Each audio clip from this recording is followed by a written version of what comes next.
Sunday, July the 27th, 2025, to the Anachronisms blog was anachronism number 4776. It's called Absence versus Death. Not having a job, I cannot accept this challenge, I say aloud to a social media post. Who is the audience?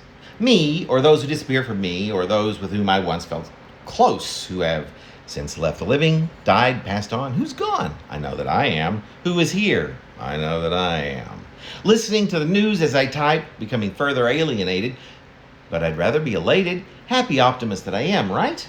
I repeat something I frustratingly fingered into my tiny pocket-sized internet a few hours earlier when I was walking Market Street in search of a few beverages. I was thirsty, but was I alone?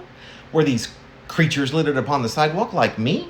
I was, in fact, communicating to someone who was somewhere. Something came back to me which seemed a response to what I had almost haphazardly sent off.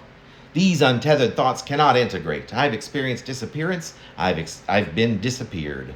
I've had people, if people we are, names are also given to ghosts, permanently remove themselves from my presence, and I am reminded too often that those who have vanished show up elsewhere, presenting themselves in ways that I can see, or mostly believe I see, can point to the purported proof that they are probably somewhere.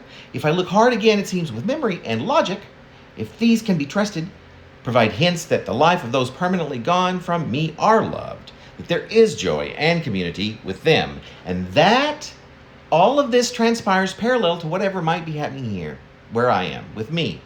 Oh, it could be all an act, witchcraft, or it could be that nothing exists, not even me, not depression, nor anxiety, nor grief, or memory, or love or loss, the absence of dearth. I sense on the outside relative to what might have been, and one that hollows out the inside but burrows into the soul, removing its substance. Imagine that, the digging out from the middle of a soul. What's material? What's ethereal? Everything. But what am I telling you, if anything is being told?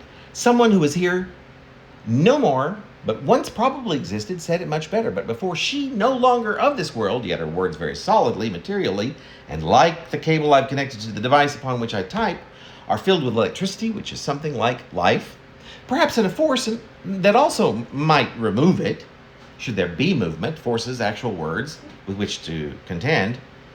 Before I give you what I'm trying to say, because perhaps saying anything is impossible, I'll say something like, come at me with all that you have, so that I am compelled to resist, and in that resistance to feel, and with such feeling and resistance, I could come toward the notion that I am here, and even perhaps glimpse that I am not alone.